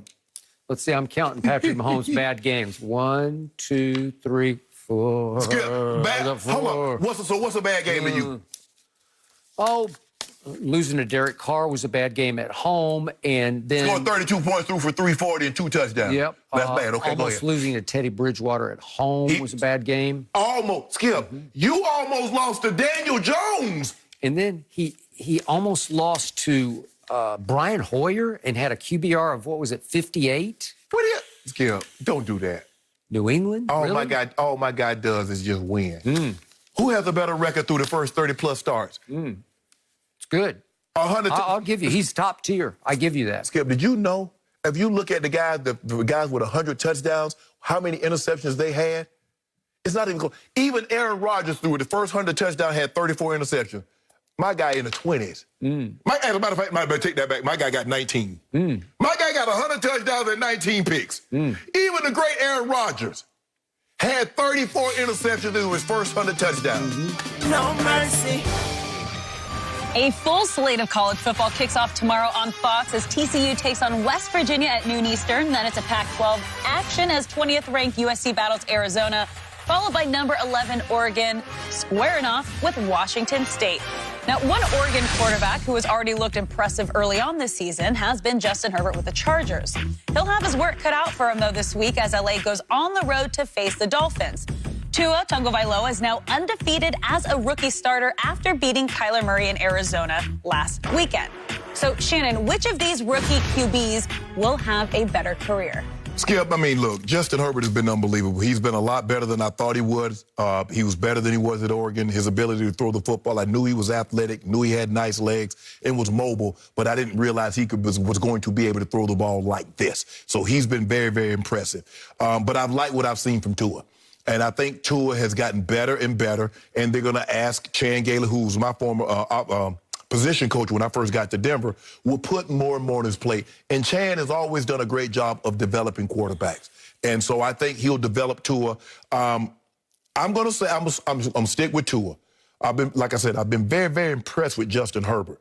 But the throws that I've seen Tua make against Arizona, not the ones that I saw him make the first game, even though they won, and they didn't ask him to do a whole lot, but the throws that I saw him make against Arizona, Skip, on the road, I'm very impressed. I want to see how Herbert handles the pressure that Miami's going to throw at him. Skip, they run a lot of bomb blitzes. They're looking to come get you. And so I'm going to see how he handles that. But for this week, I'm going to stick with Tua another week. Are you? Yes, I am. Sounds like you were about ready to cash in your chips on old Tua. I will hold on with old Tua because I got a feeling I got a 300-yard game coming this week. You think so? Like another 300-yard game. Well, he's got some backup because that defense just might be the best defense in pro football. No more scoring defense, right? For sure, yeah. I still don't trust Tua's health going forward. And the most horrifying comment came from him about 3 days ago when he said, I don't think I'll ever be my old self again. You won't? They just spent the 5th overall pick and bet the ranch on you, bet the near future. Well, he won't be able to run, Skip. Can he throw it? I just want him to be able to throw it like his old self. Can he throw it like his old self? When he rolled out the other day, he had a little hitch in his get-along. It didn't look right to me. He did have one escape up the middle, which was very impressive. You saw that? Yeah, I don't even know how he pulled it off because when he rolled out, it looked different to me. It just didn't look like old Tua, and I don't think he'll ever, with the hip surgery, be quite himself again. So you're going to bank on that long term? Shannon Sharpe says, hurt in college, hurt in the pros. Yeah, you limp into the league, you'd probably limp out of it, too. Out of it. So he had reportedly 5 surgeries on different body parts, one on each ankle, obviously, one on a finger, had knee scope, and then had this career-threatening hip surgery, broken hip. Man, that's a lot. Yeah. And to me, I'm also shocked by Justin Herbert. So we're looking at 6'6", probably 235-ish.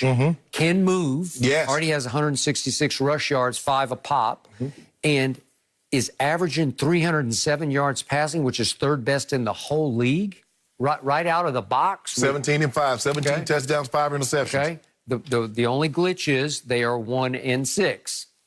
Is that all his fault? No, because they've had a bunch of heartbreaking losses that could cost your close friend a job. And they shouldn't have. I mean, they had 17-point leads in 3 consecutive games and lost all of them, which is gut-wrenching, and you got to find a way to win close ball games. But, Skip, Justin Herbert has been unbelievable. But I'm going to ride with Tua one more week. I got a feeling he's going to have a big game. I think it's short. It's going to be a short leash ride here for you. I've been very impressed. He can spin it. Because he can spin it, but he has about half the velocity that Justin Herbert has. Oh, yeah. No. I'm saying Justin Herbert can spin it. Oh, he can spin it. Yeah. Oh, yeah. Oh, yeah. Tua is never going to be – he's going to be more Steve Young lefty than Michael Vick. Yep. Michael Vick had a laser at a lefty. Okay, but Steve Young had a much bigger arm to me than You think Tua so? has. Yep. Much bigger. I don't know, Skip. Yeah, I do. Because Tua had some good hang time on some of those Man, passes. go ahead. You a hater. Do they get there? You keep talking about Mahomes had hang time. They got there at Arizona. I don't know how. I do. He threw a couple of them where I said, how did that work? Anticipation. Really? Yeah. Like my guy Mahomes, you talking about he had hang time. Tyreek Fair caught it. No, he didn't. Yeah, he did. I'm anticipating that Tua is going to have a rocky road ahead. What, a Sunday? Just staying healthy. I think it's going to be hard. Oh, yeah. That's my number one concern is his ability to stay healthy. Yeah. That was a very serious injury. No mercy. Now, top high school prospects Chet Holmgreen and Emoni battled it out on the court last night as their AAU teams went at it. Holmgreen has been compared to Kristaps Porzingis, but with better hands, while Bates has been compared to Kevin Durant. Skip, how impressed were you by watching these highlights? Shannon Sharpe. Yep. I'm about to leap to a conclusion. Uh-oh, don't do it. After I saw my first highlights of Chet Holmgren last night, I said this will be the best white American player since your man Larry Bird. The best. American-born. American-born and bred. 7 feet 1 inches tall, moves like a guard, can shoot pull-up threes, but also dominate the paint, blocking shots. Jumps out of the gym. This is the next evolution of the white American player because this is Porzingis with more edge. He is a fiery competitor who takes nothing off nobody. Right. He already on social media. How about y'all in my comments? That's y'all got correct. something to say now? And I've seen lots of Emoni Bates because he is going to be a big star and a force. But this young man took that game over. And his father is a 7-footer who played for 4 years at Minnesota. He's grown up in Minneapolis. And I am seeing a future superstar. Well, you're right, Skip. He did outplay Bates. And I had never heard of this Holmgreen kid. I've heard a lot about Emoni Bates. He's already the number one. You know, they said he's the most highly touted prospect since LeBron James. Yep. And he didn't disappoint. Nope, he was 36 and 10. He was unbelievable. He has unbelievable range. But the kid got him. The kid from Minnesota. He got him. He outplayed him. And, you know, they had a couple of one-on-one matchups, and he went to the basket and flushed it on him. I was like, ooh, he did that? So, yes, Skip, he got handle, he got skill. Whether or not he, decides to go, you know, he might take that with that G League route, get that $500,000 and then go straight to the NBA. But I'm sure there's a lot of people salivating trying to get this kid. Hey, he's still a skinny high school kid, but he plays strong to me. But Skip, once he start getting some meals, because he still eat like a high school kid. Once he start eating he start eating some good meals and now Skip, he's not gonna be 280. So you can get that thought out your head. He's gonna be a skinny kid. He's gonna probably, he and Bates gonna probably be built like Kevin Durant. And Kevin Durant couldn't bench the bar. But the basketball's not that heavy. He can put it in the hoop. I'm going to dig in on this kid and say I've seen enough already. But old Luka, my guy, old Luka, the closest thing to birds since I've seen. Well, that's all we have for you guys today. Enjoy your weekend. We'll be back Monday at 9:30 Eastern.